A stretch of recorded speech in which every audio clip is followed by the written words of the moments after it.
This video is brought to you by Squarespace, an all-in-one platform for building your brand and growing your business online. My name is Mina, and if you're new here, I talk about fashion, media, and the culture.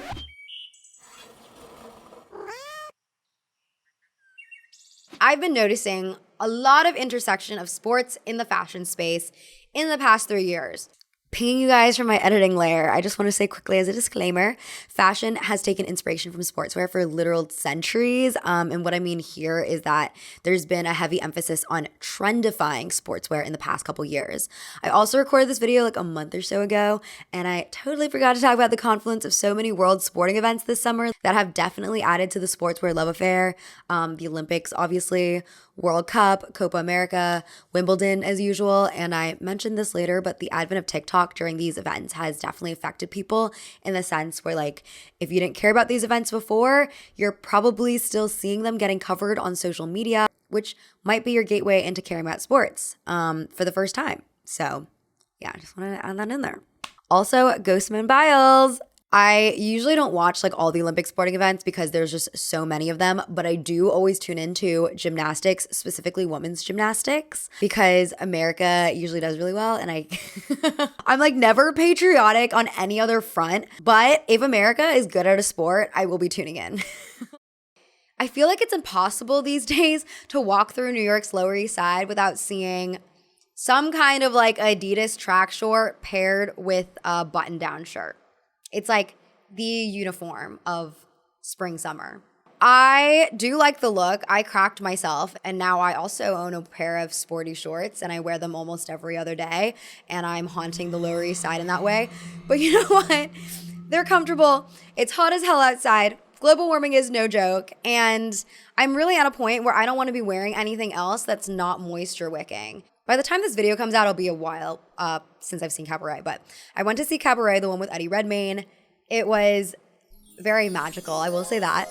And on the way back, I was taking the subway, and I got into the subway station, and okay, just for context, I'm like, this is becoming way more of a story than I initially planned for an intro. My friend drives a car, and she drove me to a subway stop that was closer to where I needed to go downtown back to Brooklyn. So I got on the train at 34th Street. If you've never been to this subway stop, you're like layers below the ground. It's like 3 stories below the ground. Also, no temperature controlage in New York City subways. So it is hot as hell. It's humid as hell. It literally feels like the 7th circle of hell. And so I was like waiting for literally 20 minutes. I was just standing in one place for 20 minutes. The level of like gloss that developed on my face, I was giving Pat McGrath from Mason Margiela. I was giving Challengers with the way it was just like dripping, except it wasn't sexy. It was awful. And then, you know, the minute you step on the train, because the train itself is actually air conditioned, you can like feel all the liquid that's like pooled on your skin solidifying almost instantly. And like, it's just not great. So sue me if I want to wear some sports shorts in the summer. Why are you so sweaty? I also obviously don't blame anyone else for feeling the same way either. We are in this together. But you know, as I was researching about this, I realized it's not just New York street style. LVMH is sponsoring the Olympic and Paralympic Games. There are Instagram fan pages chronicling the off-duty outfits of professional athletes. Tarte Cosmetics sent fashion and beauty influencers to Miami's Grand Prix earlier this year. Ralph Lauren is probably going to be sending influencers to the US Open. Once again, I'm making it known I would like an invite, please. And so many sports teams are releasing fashion-forward merchandise. Today, we're going to be discussing all of that and more, so let's get started. This video is brought to you by Squarespace, an all-in-one platform for building your brand and growing your business online. If you've been looking for a way to build your website, Squarespace is a fantastic platform that offers tons of customization options and pre-made templates. You're bound to find something that works for you and your design aesthetic. Squarespace doesn't offer just style, though. They also offer substance. They have powerful built-in analytics, so you can track who's visiting your site and more with page views, traffic sources, time on site, most read content, audience geography, etc. They also have a bunch of cool features like their email campaigns. You can start with an email template and customize it by applying your brand features like site colors and a logo. And of course, you have analytics to track your campaign impact too. Check out squarespace.com for a free trial. And when you're ready to launch, go to squarespace.com/MinaLay to get 10% off your first purchase of a website or a domain.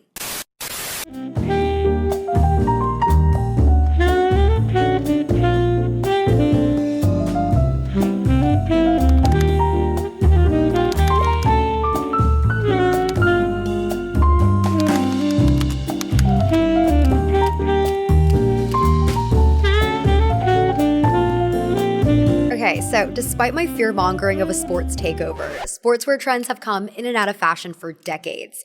Actually, fashion historian Jennifer Craik says sportswear is virtually synonymous with American fashion, since leisure wear and informal clothing in general form the backbone of its clothing industry.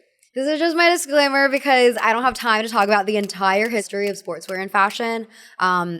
Maybe I'll talk about it more in like another video, not this one. Because today I just want to focus on a few sports that have been more co-opted than others since like 2022, namely tennis, motorsports, and soccer. And yes, I will be calling it soccer instead of football throughout this whole video because I am American. Sorry. And also I will be talking about American football a bit too, and I just like don't want to be girl so confusing about it. Anyways, so tennis.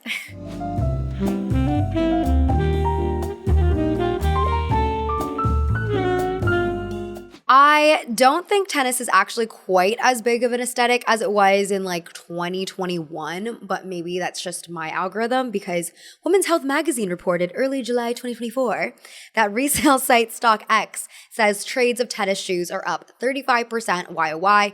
Interest in the tennis-inspired Parisian fashion brand Casablanca has also reportedly seen a significant increase, and on Depop's secondhand marketplace, buyers are flocking to preppy brands like Ralph Lauren, Slazenger, Fred Perry, and Adidas Stan Smith. High fashion brands like Miu Miu, Dries Van Noten, and Chanel have leaned into preppy, tennis-inspired pieces in their recent collections too. The tennis craze is really easy to explain. Much of it stems from a general interest in old money-related activities and quiet luxury. Tennis has historically been and still mostly is coded as a rich person sport. It was originally played by European royalty, and nowadays, if you want to go pro, the best tennis academies will charge your parents like 6 figures a year. Even for the regular people who want to just play recreationally, while there are public courts everywhere and you can buy cheap gear from like Dick's Sporting Goods, the sport is still largely associated with country club culture, which can run you up a couple $100s a month, plus a hefty initiation fee. The release of Challengers earlier this year and Zendaya's subsequent press tour looks have continued to fan the flame of tennis beyond just the old money fixation. Tennis is now not just luxurious, but it's also sexy. Zendaya also recently became an On ambassador and On makes clothing and shoes for a number of sports, but she was definitely channeling her character Tashi Duncan in the commercial she shot with them. So the people at On's team were clearly convinced that Challengers would have a powerful influence on consumers. That's my game. Oh! Okay, that's it. That's no more tennis for today.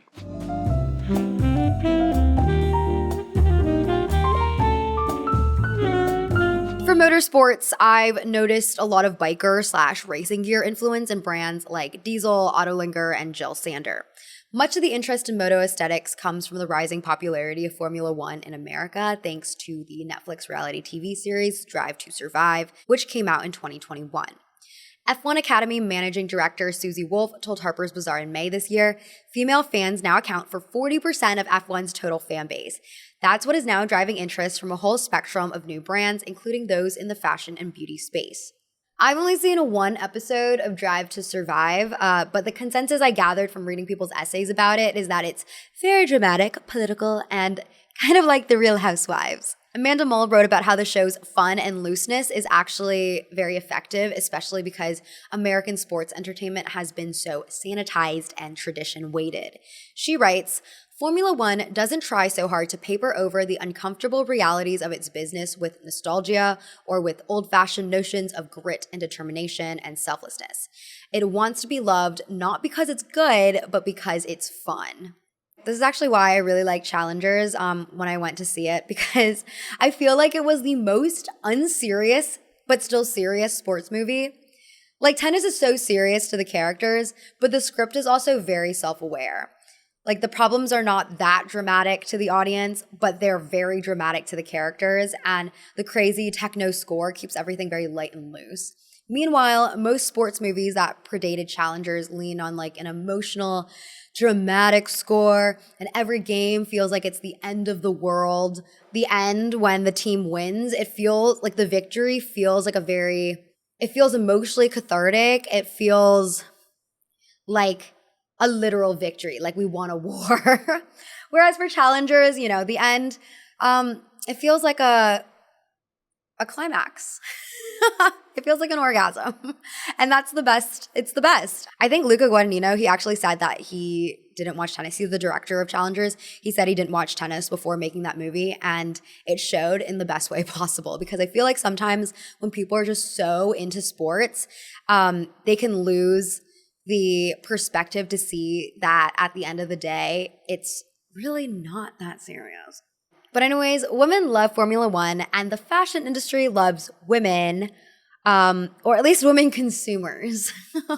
It's no surprise then that brands are taking notes. PacSun collaborated with Formula One to release a themed collection in March last year, and McLaren started producing a new collection called Hype with Reese to appeal to female consumers.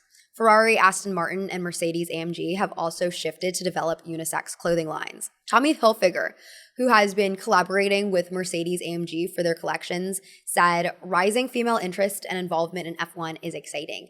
It adds a new fundamental dimension to motorsport. The engagement we see across our social channels proves that our consumers are interested, invested, and attracted." There's also the fact that moto aesthetics were once already popular in the 2000s, and the 2020s fashion industry has seemingly been trying to revive every single trend possible that existed from the 90s to 2008. Designer June Ambrose told The Cut, "I remember the Kate Mosses and supermodels of the world in the pit lane in the early aughts, way before this trend was contextualized." When I asked for people's opinions of sportswear in fashion on my Instagram stories, I received a couple of comments saying that they felt it was in line with the Ozempic movement, and I totally agree. I think it's no coincidence that most of these sports trends are repackaged early 2000s trends, a period in time when thin was definitely in. And also in general, like anytime there's a thin fit body trend in fashion, there's been a coinciding emphasis for sportswear. This is because sportswear carries symbolic capital. Take, for instance, the tracksuit. The tracksuit was initially popularized by athletes in the 1960s, but developed into a wardrobe staple for just about anyone starting from the 1970s as a response to the fitness chic movement. Pierre Bourdieu coined the term symbolic capital, which means something you have or do that makes people think highly of you because of what it represents. So basically, the symbolic capital of a tracksuit is that the person wearing one looks as if they are fit or sporty, regardless of whether they actually are. And I would argue that applies for most sportswear. So as a note here, I went into a research wormhole about tracksuit symbolism, and it's interesting because since around the late 70s, the tracksuit has been co-opted by youth subcultures like the casuals from the UK, which has complicated the meaning of the tracksuit. It now depends more how you wear it, and honestly, like what you look like, unfortunately, whether if people believe you're super fit on the way to a workout, or if you're just on your way to cause mayhem at the footy game. Or both, you know, duality.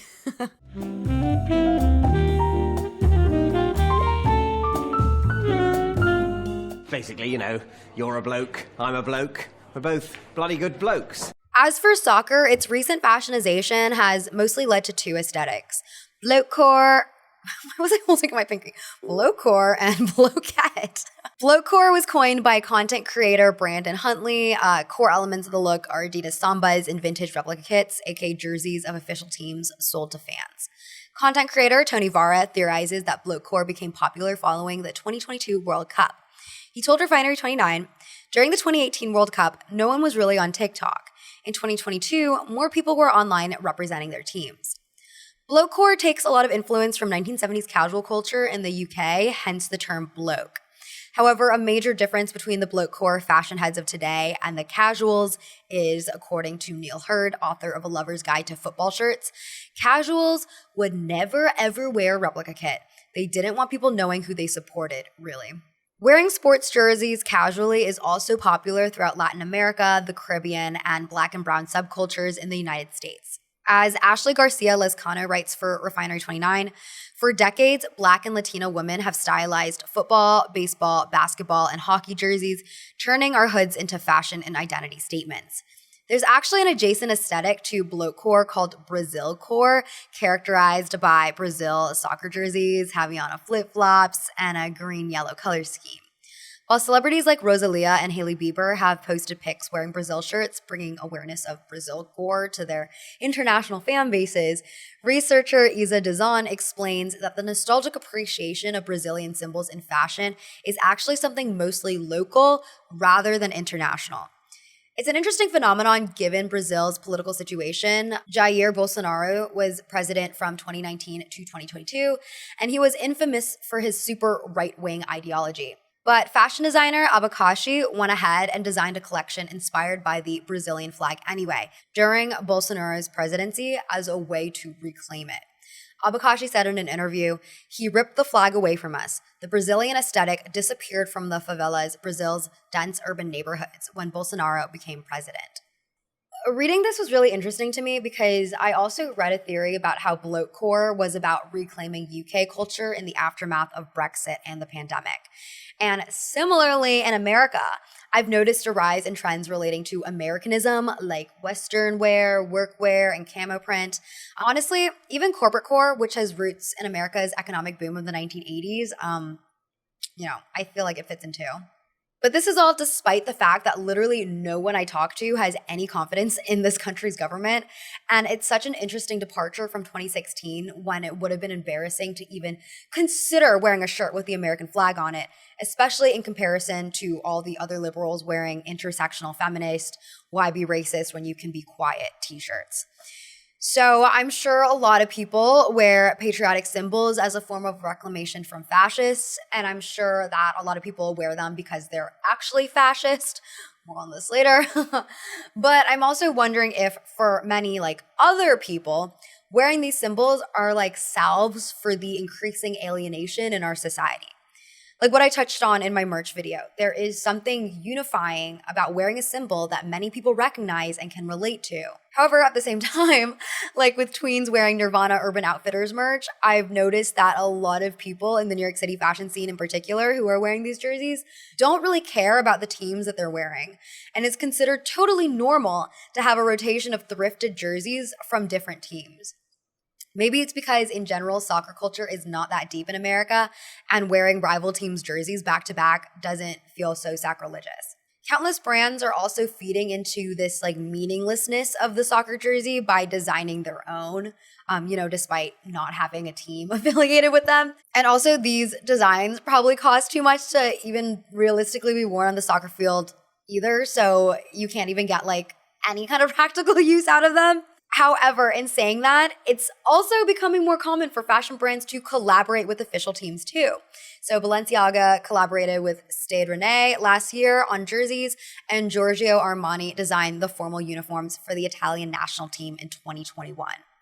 So right now I'm seeing this sort of like interesting thing where brands are making more efforts to come across as authentic by participating in sports in like more ways than just designing ready-to-wear outfits inspired by the sports.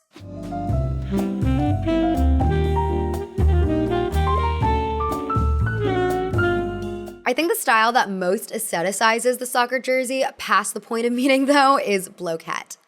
In late 2022, the podcast NymphAd alumni dubbed the aesthetic blokette, which is a portmanteau of the words blokecore and coquette. The major notable thing about blokette is the combo of girly elements like bows, lace, and braids, weaving in with tomboy elements like sneakers and sports jerseys. Co-host of the podcast, Alexia Lario, told Coveteur, "I came up with this term when we began noticing fashion girls styling vintage sportswear, especially Adidas, in really whimsical and girly ways, spearheaded by perennial trendsetter Bella Hadid." Alaria also states that nostalgia is rooted in the blokette aesthetic because a lot of American kids grew up playing youth soccer as an extracurricular. Actually, I'll add, most love of sports start from childhood. Psychologist Daniel Wan told The Atlantic, "The best predictor of being a sports fan as an adult is having played that or another sport as a child." He says that spending just a season or two in Little League makes a person more likely to eventually become a sports fan, even if you end up falling in love with a completely different sport than the one you grew up playing. Given this, I do wonder how many young adults never played sports at all, because according to Morning Consult, today's teenagers and early 20-somethings are much less likely than millennials to identify as sports fans or watch live sports. But I do think that the majority of the people that I see who are wearing like sportswear adjacent trends, especially in New York City, tend to be teenagers and early 20-somethings. But, I think regardless of whether or not you have the real memory of playing soccer, there is a nostalgia for a time when we were all younger, because childhood has changed a lot and youth sports participation has been declining pretty rapidly in particular. The phenomenon of the iPad kid has also taken root in its place, with many kids using technology and sitting in front of their phones or iPads all day instead of playing outside. Amanda Mull explains for The Atlantic, video games and social media are popular bogeymen and tales about the laziness of kids these days, but they are a much less expensive way to keep your children occupied than travel soccer. Parents are also less likely than those before them to send their kids out to roam the neighborhood and put together pickup games themselves, a change precipitated by the various panics, satanic, stranger danger, gang of the 80s and 90s. My memory was just jogged for a second there when I was reading this quote, because I grew up playing soccer. Specifically, I think when I was 6 years old, there was the DC Sniper, because I grew up around DC. There was the DC Sniper that was shooting random people and killing them. It was a whole case. And there was a fear that he would shoot me, I guess, and the other kids on my team when we were practicing soccer, because most of the times we would play on these open public fields. And so I remember one game in particular where we just played it in this small cul-de-sac, because it was more isolated, and parents were just super concerned, and that's why we played it there. But they ended up catching the guys. Nostalgia for sports also goes hand in hand with nostalgia for the media and fashion scene of the 90s and 2000s, with popular movies like Bend It Like Beckham and She's the Man driving the cool girl factor of the tomboy soccer girl. The 90s and early 2000s was definitely a sporty fashion era too, and I think it's, again, not a coincidence that that era has been trending for the past 5 years or so. For example, music artists Aaliyah and Sporty Spice were known for their sporty styles, and you can find photos of virtually every it girl celebrity from that time period wearing sports paraphernalia at some point, like Winona Ryder, Julia Stiles, Britney Spears. There's also a practicality about blokette. It's easily thriftable and it's comfortable. A lot of people who don't like the sportswear trend, they told me they don't like it because they don't like to wear synthetic fabrics. But actually, a lot of modern sportswear is made of performance fabrics. Basically, performance fabrics are made of 2 layers. The first layer absorbs your sweat and moves it to the second layer where it evaporates and dries quickly, hence the term dry fit. Not all synthetic fabrics have this performance quality though, so I can see why there's a belief that polyester is more uncomfortable to wear in the summer, because unless it's treated like it is in sportswear, it's not breathable. Polyester is still bad for the environment though, microplastics and all that. So if that's the reason you want to avoid, that makes total sense too. A lot of sportswear is also just unethical to begin with. The majority of it is fast fashion, which is why I personally like to buy vintage sportswear. I also just really like the old school collegiate designs of 50s to 80s sportswear more, so it's a win-win. Actually, what I'm wearing today is a 1950s Little League baseball uniform. I'll stand up so you can see. Panthers. It does not have any kind of performance fabric material though. It is 100% cotton, but yeah, if I'm sweating, this is getting sweaty. I think blokette in its 2022 incarnation is dying off though, mainly because bows and braids were such a mainstay of its aesthetic, and I think as a culture, we've kind of gotten sick of bows and braids. But I think the tenets of blokette, aka mixing and matching completely different styles and maintaining a sort of childish sensibility, have remained for a bit longer.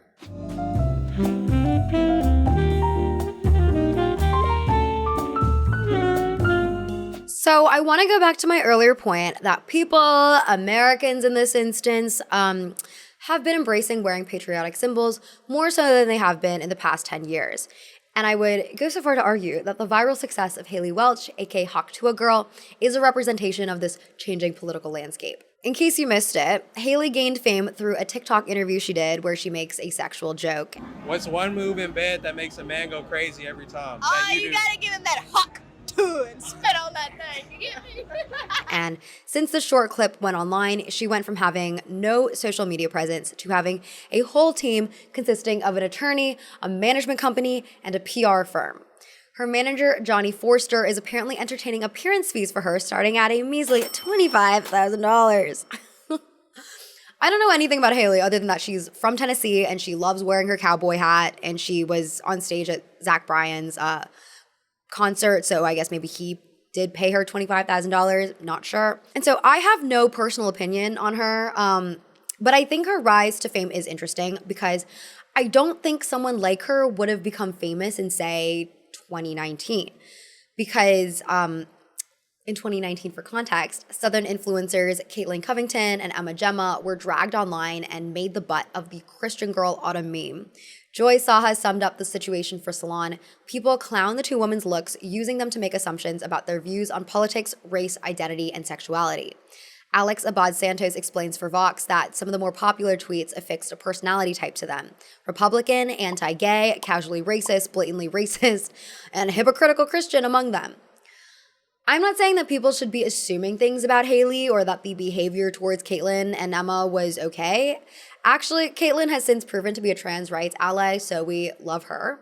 All I'm saying is that at best, there's growing fatigue about assuming the worst in random people online, as we've seen in the past. And at worst, there's a growing conservative movement in the US. Maybe it's all a coincidence, but country music is on the come up, Big Dairy is back, there's a growing interest in natural food, which scarily has a history of pipelining into alt-right ideology. I read an article from The Atlantic about it.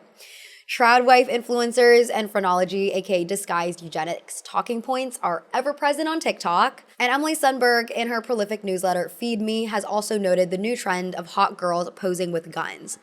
Posing with guns especially, I feel like, would have been absolutely unthinkable just a few years ago. And another thing, wags. Wags are so back. Okay, also just want to quickly do a clarification because, again, I recorded this video a month ago before Kamala Harris announced her run, and also before It Girl of the Summer, Charlie XCX, proclaimed her endorsement with a hit tweet, Kamala is brat.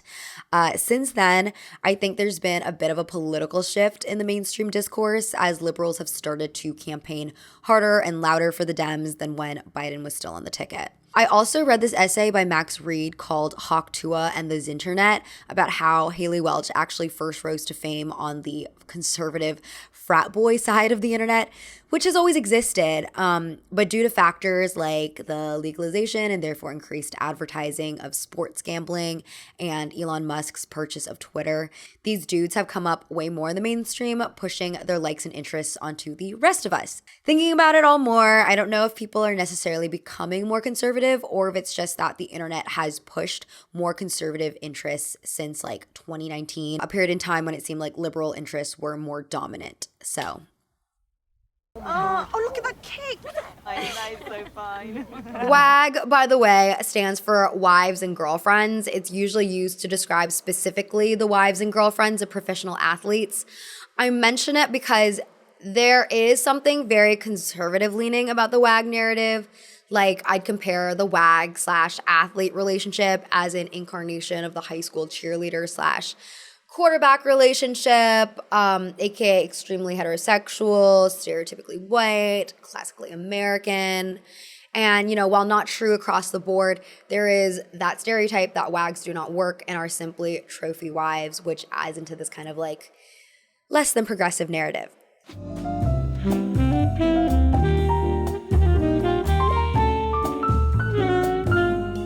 The big football star and his vacuous cheerleader girlfriend. Head cheerleader. Funnily enough, the term WAG actually originated in England, though. The relentless early 2000s tabloid coverage of the wives and girlfriends of England's soccer team cemented the WAG as a cultural fixation. And despite being the chosen partners of extremely popular, well-liked athletes, these women were painted negatively from the start. Even Victoria Beckham, who was already successful in her music career before dating David Beckham, and who was arguably more famous than he was, dare I say, even she couldn't escape criticism.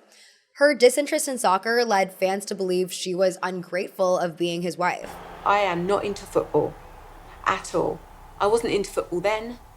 I'm not into football now. The fact I went to the games really was just to kind of, some would say stalk him, I would say see him. Has anyone ever thought about how David Beckham should be grateful for being the husband of Victoria? It was the early 2000s, and the early 2000s hated women, so not surprised. The Wags raised additional controversy on their infamous trip to the German town Baden-Baden during the 2006 World Cup. The women, Victoria Beckham, Colleen McLaughlin, now Rooney, and Ellen Reeves, showed up to the town in giant sunglasses, Birkins, and drank copious amounts of champagne. According to German press reports, between the three of them, they reportedly spent £598,000 on accommodation and room service alone, plus nearly £500,000 more on luxury extras. Unfortunately, when England was eliminated in the quarterfinals that year, these women also were blamed and had their visiting rights revoked for the next World Cup in 2010, despite obviously having nothing to do with the game itself. This has been a pattern for decades. After the Cowboys' 2008 losing streak season, Tony Romo's literal teammates started blaming his girlfriend of the time, Jessica Simpson, for throwing off his game. Even the New York Times reported on the backlash with the headline, "Is Jessica Simpson hurting the Dallas Cowboys?" Sociologist Mariann Vaczi has written at length about the dynamics between athletes and women and makes a point that there is a nationalistic ethos of professional sports, like soccer, where the fitness of these athletes symbolizes the fitness of a country. And so there is more anxiety about taking care of these players' bodies. Wives and girlfriends are thus easily blamed because sex is seen as using up valuable energy that should be conserved for the game. Lucian Roup once told famous singer Edith Piaf, who was romantically entangled with professional boxer Marcel Cerdan, "If you love your champion, go easy on the lovemaking. It slows him up and he needs to be very quick on his feet." It's also important to note that at the time, France had just suffered a national humiliation in World War II. There is something obviously very sexist about the way these women are represented.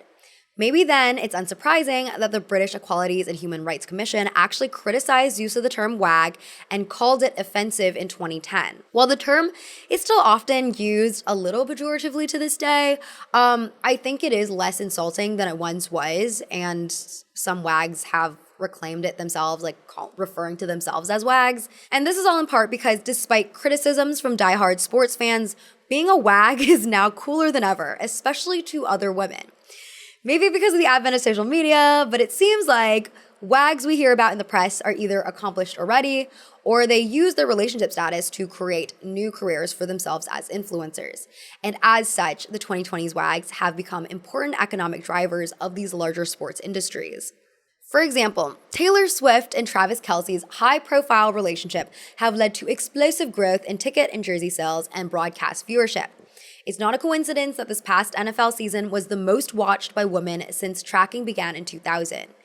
Another research firm even claimed that Swift had generated the equivalent of $331 million in value for the Chiefs and the NFL. What's more, Nora Princiati wrote for The Ringer, the Super Bowl ads this year also seem to reflect the presence of new audiences. L'Oreal's NYX makeup brand and e.l.f. Cosmetics each bought in-game commercials for the first time ever, and Dove bought its first in 18 years. Some influencers, like Morgan Riddle, the girlfriend of tennis player Taylor Fritz, specifically create content to bring people into the world of sports.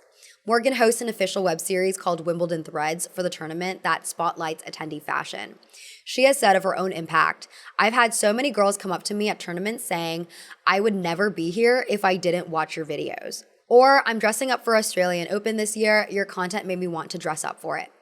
Many WAGs, excluding Taylor Swift of course, also act as the segue between fan and athlete. The Cut reported that because many of the Formula One WAGs wear fast fashion brands, their style feels more accessible to emulate. And WAGs also have interacted with fan pages, thus breeding parasocial relationships. Brands, of course, recognize the potential of these women and are rushing to collaborate. Ian Broomfield, the girlfriend of Francis Tiafoe and a former collegiate tennis player herself, told the Business of Fashion, "The tennis Grand Slams now are like a fashion show. It's clicked for brands that if they can't close dress the players on court, they can dress the girls in the box." Given how nice life can be as a wag, it makes sense why podcast host Alex Cooper got hundreds of women to show up at the Red Sox versus Blue Jays game in June. Podcaster and influencer Alex Cooper. She drew a big crowd tonight. Yeah, huge. I thought it was Mayweather walking around. She had 50 people around her, including my son. Alex isn't a wag herself, but as Emily Sundberg writes, if we learned one thing from the Super Bowl this year, it's that hot blonde women are one of the only things to get other hot blonde women to watch sports. I think what's happening here is that women are finding sports games to be an alternative to the bar or club. There's probably a much higher chance of meeting a man who will speak.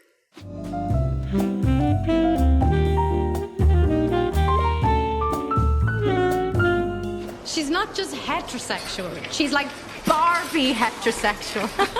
So I do want to focus on the blonde note for a second in that statement because there's definitely an associated wag aesthetic. Yes, I like blonde. In 2010, sports writer Allison Curvin described it as the Barbie doll look. Orange tan, very, very pretty, very, very thin, and all wearing similar clothes.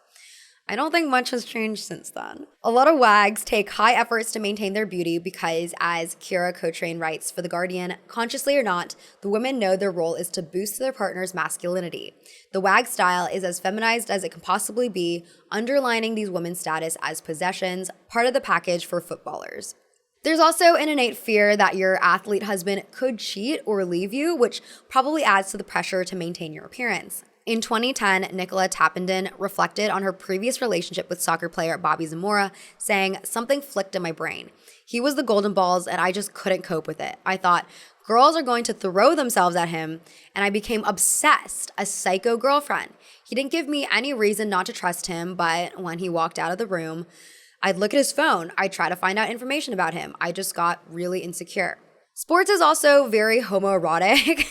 I mean, there's lots of touching, there's like emotional climaxing, and you're spending a lot of time with members of the same gender.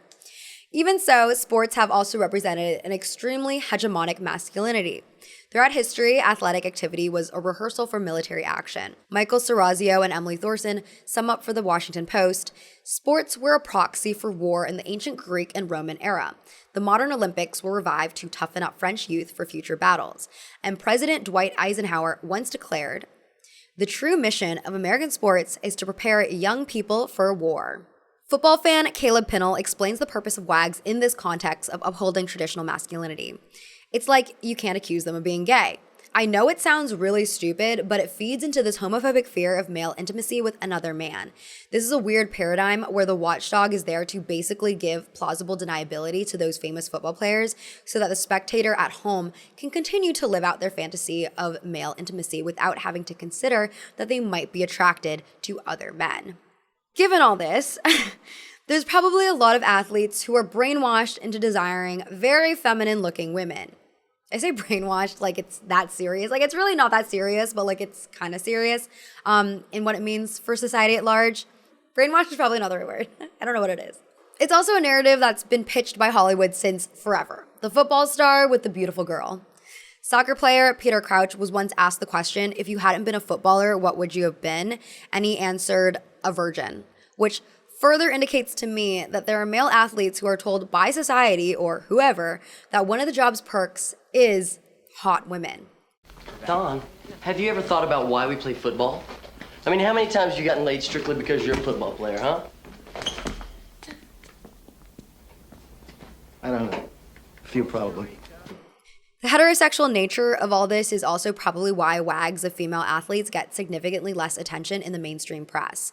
As Nina Maria reported last year, after the FA Women's Continental Tires League Cup final, reality TV star Amber Gill kissed Arsenal women's player Jen Beattie on the lips, a typical wag move, but barely any of the papers who reported on the game mentioned it, let alone gave her the title of a wag. Yet still, she is one. And then when it comes to being blonde, well, I'm sure it's an exaggeration that everyone is blonde. But I will say the hockey community is notorious for looking very homogenous.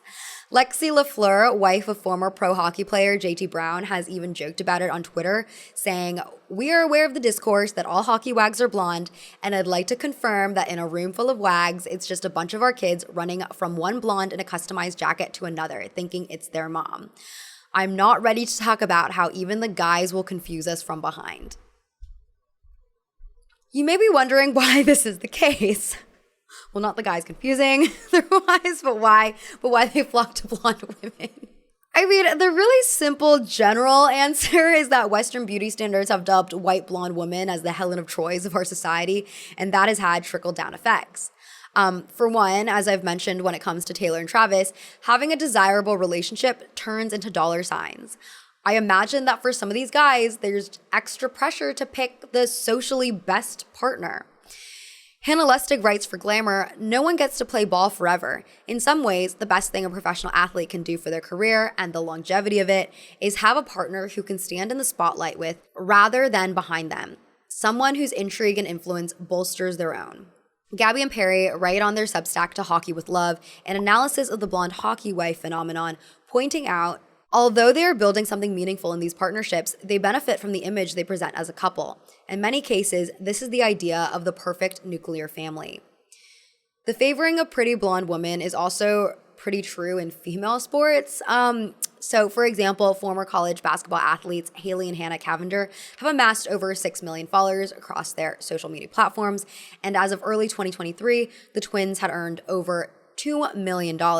However, despite their financial success, the pair aren't the best in the game, which I don't know how to say not shadily, but Ethan writes for the Free Press, while the twins are accomplished basketball players, they're nowhere near the top of the women's basketball totem pole. The top players in college women's basketball, like Keishana Washington at Drexel University or Caitlin Clark at University of Iowa, score close to 30 points per game. In her final year at Miami, Haley Cavender scored just over 12 points per game. Hannah just under 4 points. They were good, but not WNBA good. Former professional runner Victoria Jackson said of her running days, you would notice that somebody would get a big deal when she was middling at best and happened to be good looking. And a woman who was making Olympic teams and winning national championships was having a hard time getting shoe deals.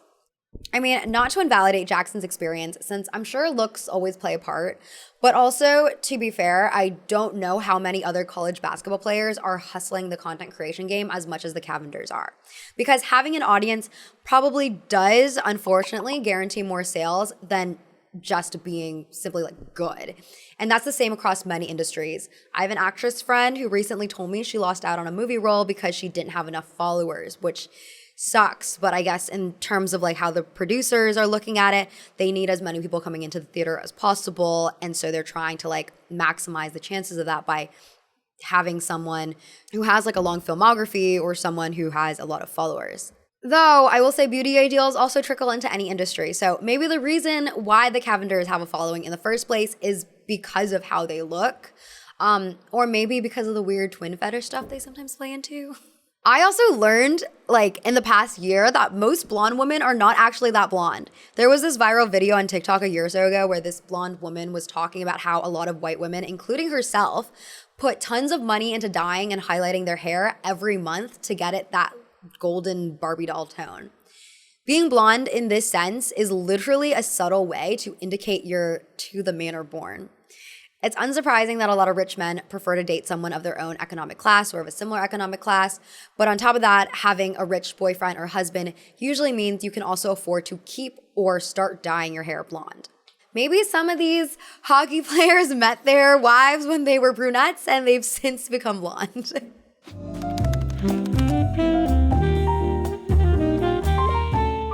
I think the influencer sphere has shifted a lot in the past few years. It's become a super oversaturated industry, and so viewers are more attracted to people whose lives are deemed very interesting and not just like interesting in the same way that all the other influencers are. I think this is why there's a lot of cultural interest in WAGs right now because, you know, on top of just like a rising interest in sports, many WAGs are influencers, but their lives are just a little different. And I don't think the WAG influencer crossover industry has gotten to the point of oversaturation yet. And so, you know, there is still something like very refreshing and new about what they're doing.